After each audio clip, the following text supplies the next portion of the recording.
Hey ladies and gentlemen, welcome back to the channel. As always, it is Nick here, back with your daily crypto news and analysis.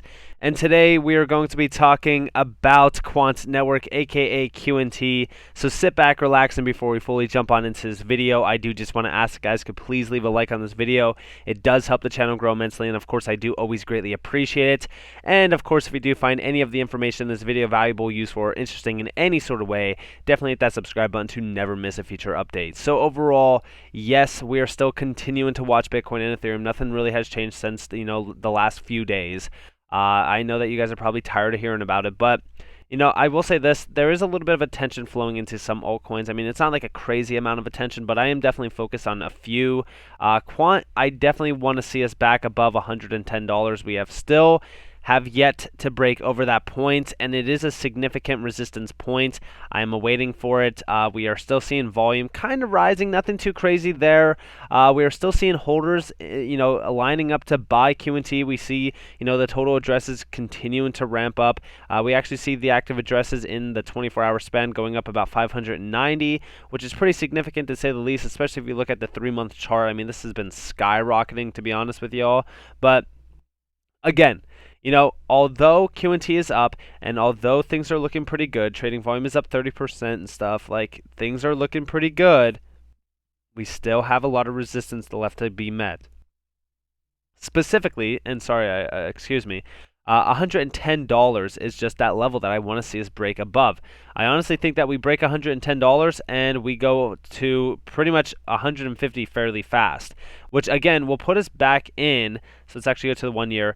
It will put us back into this nice demand zone back here at like the 150 zone, pretty much allowing us to get back to that all-time high eventually, which of course will lead to us going into price discovery, and from there, who knows where the major stepping stone is for Quant. I've always said, I'm watching at least $1,000 for Qnt.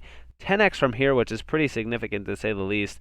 And if we're talking about the all-time low that we just recently made, I think it was like, I want to say like the lowest point was like 70, 80, or yeah, it was like $88 around that point. So again, $88 to $1,000. That's pretty significant, and of course from those individuals that were buying when I was talking about Qnt a lot back here at like $30, $40, even $50, yeah, I mean, you're looking at some pretty good gains. You're looking at like 20x opportunities. So again, huge, massive amounts of potential for Qnt. I'm very excited for this year, and let's talk about some exciting things. So first off, I meet you guys with this, pretty much post from August 5th, 2021.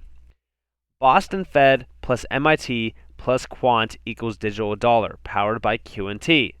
And we have a few articles here, actually. Quant Network, Qnt collaborates with MIT Research Lab, to build a standard interoperability protocol that will connect multiple distributed ledgers. Of course, good to be back, Boston Fed, where we, had many secure payments task force meetings. Great discussions today on our work, digital assets, and Cbdcs. Here's a recent paper from the Fed highlighting their thinking. Watch this space. And of course, we do see down here MIT DCI collaborating with Federal Reserve Bank of Boston to build a hypothetical, let's actually click this and let's look at this, hypothetical digital currency, all talking about Cbdcs. And again, I'm not saying that interoperability is being, not interoperability, Qnt is being utilized here for interoperability, but I'm just saying the connections align perfectly with this.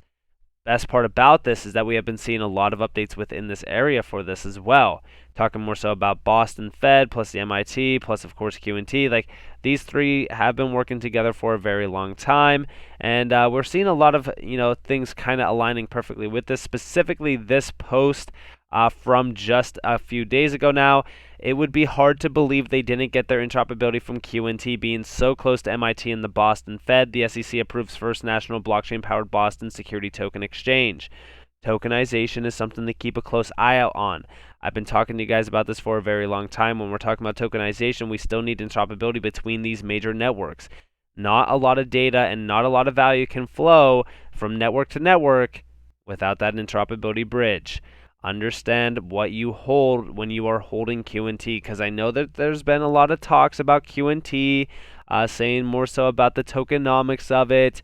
Where's the true utility behind Qnt as a token? Quant's not even leveraging Qnt properly. They're utilizing it for licenses and fees and stuff. Well, let's talk about that. So, Quant Tokenomic 101, why Quant is superior. So first and foremost, we talk about the tokenomic superiority, aka the fact that we have less circulating supply than Bitcoin and all of these major other assets.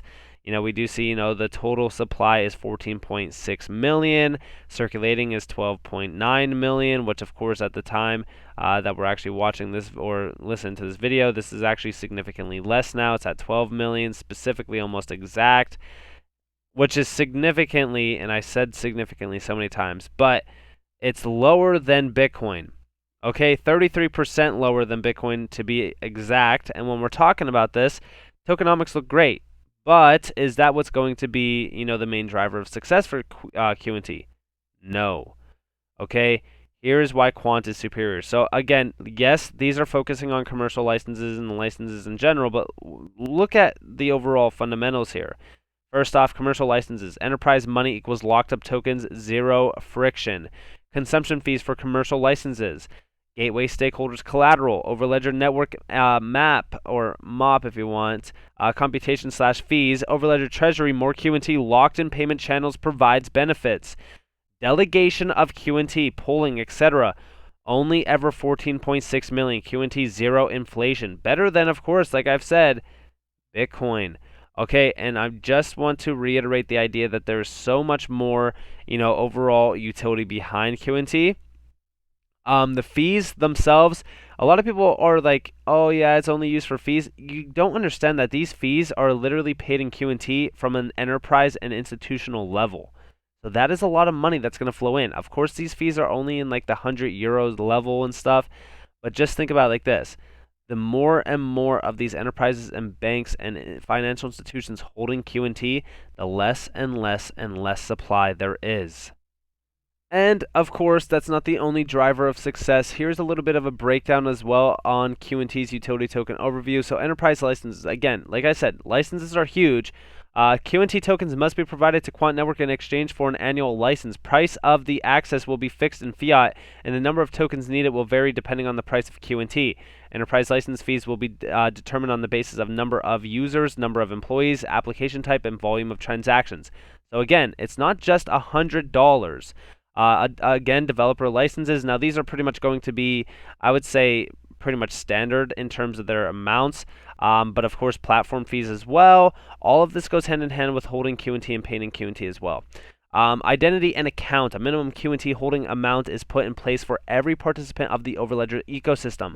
The wallet storing Qnt is your identity. The private key is your password. And with the license fee, you are assigned a BPI key. And of course, utility token investing and trading. Again, this is pretty much just like bare minimum, if you will. Gateways and staking as well. And of course, to run a gateway, there is an annual fee fixed in fiat to be paid in Qnt tokens. Gateways earn Qnt for transaction processing. Additional Qnt tokens can be staked to increase the capacity of the gateway. The more the gateway operator stakes in the variable deposit, the more requests they can accept, resulting in more Qnt earned. Application users as well. I mean, literally, all of this goes hand in hand with Qnt's value. Best part about it is, like, all of this is the idea on holding Qnt. A minimum Qnt holding amount is put in place for every participant of the Overledger ecosystem. You know how many participants there will be on the Overledger ecosystem? Just think about that, right? Think about the supply shock that's going to happen when massive amounts of individuals are holding Qnt. I just want you guys to understand this. Okay, and we do see here, I like what I see. Qnt holders are growing day by day. And we do see here going as far back, as just like 2021 alone. Look at the growth here. Insane. Okay? I want you to all understand that with all of these major individuals holding and addresses continuing to stack up, there is going to be significantly less and less and less supply of Qnt left out there for individuals to buy.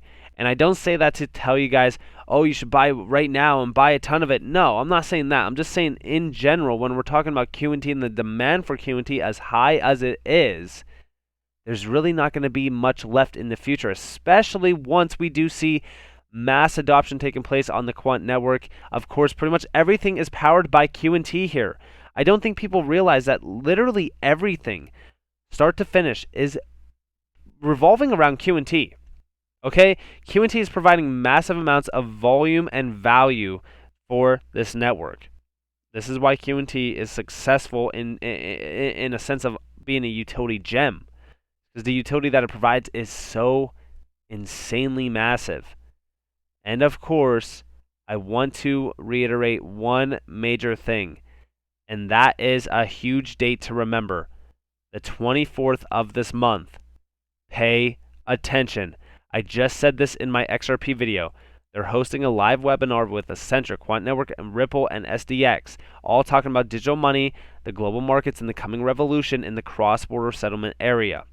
I want you to all realize that this is huge. Accenture, CBDC lead, Ripple Vice President, Central Bank Engagements in CBDCs, SDX Head of Finance and Development, SDX runs the CBDC cross-border trials with the BIS, RTGS Global CEO, Quant Network CEO, plus 2 officials of the Digital Pound Foundation.